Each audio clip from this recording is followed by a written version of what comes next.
Rakib Ehsan is the author of the new book, Beyond Grievance, What the Left Gets Wrong About Ethnic Minorities, which is set to be hitting the bookshelves this week. And he joins me now. Rakib, congratulations on your work here. Tell me, what are the dangers of liberal left ideologues when it comes to maintaining social cohesion? Well, I think there's some very clear dangers here, Rita, which I cover in my book. In the UK in recent times, we've seen liberal left activists essentially offer the view that the UK's economic, social and political systems are deliberately rigged against the country's ethnic minorities. And I think that it's very important to push back against this dangerous narrative. I make very clearly this point in the book, that when you look at, for example, the provision of anti-discrimination protections, the UK is one of the leading countries in the world. It's also the case when it comes to the provision of religious freedoms. And I think that the point that I make in Beyond Grievance is there's a wealth of survey data which now shows that ethnic minorities are broadly satisfied with British democracy and appreciative of the protections, opportunities and freedoms offered to them under their democracy.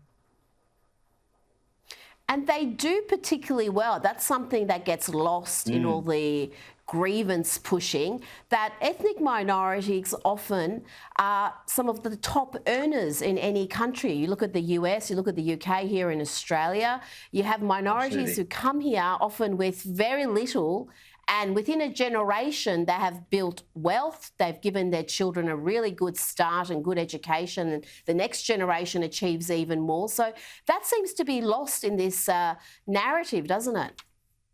Yeah, I agree. And I think that story of intergenerational progress has very much taken place in the UK.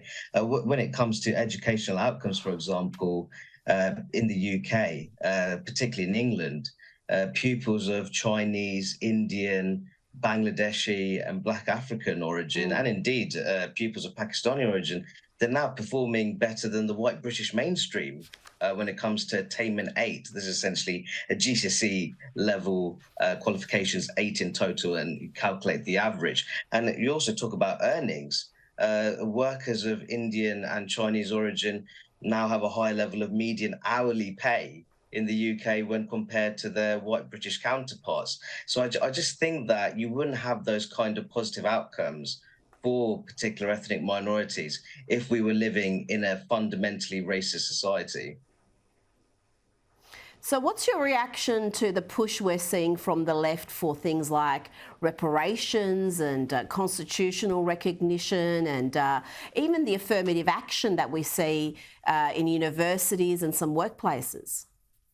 Well, I think that the context in the US is quite different to the one in the UK. I always make the point that these are two countries with very different histories and national contexts surrounding race. The general view among ethnic minorities in the UK is they expect fairness, not favours.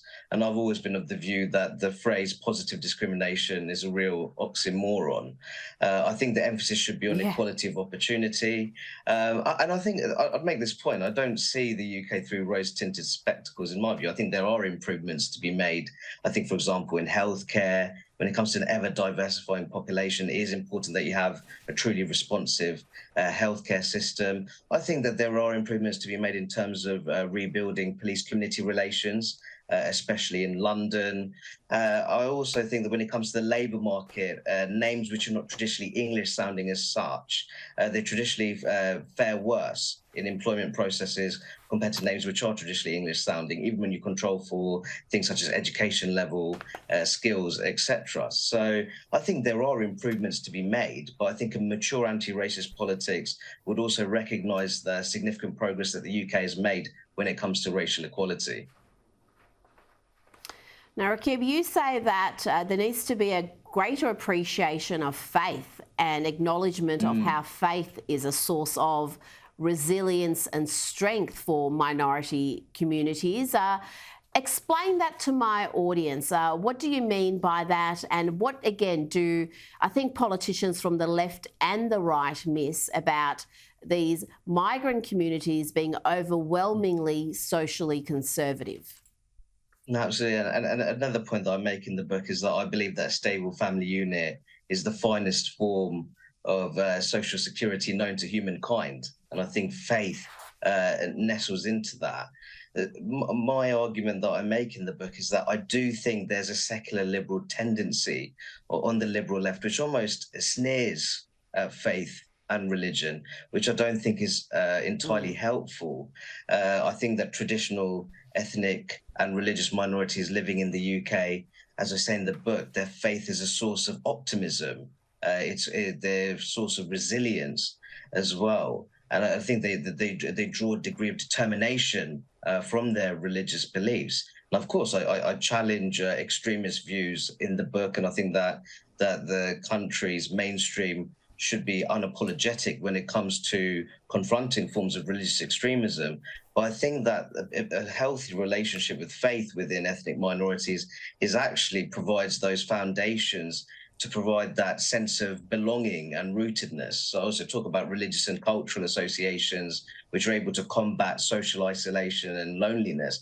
And I think that the liberal left could do with recognizing that if they want to re-engage with traditional ethnic minorities in the UK.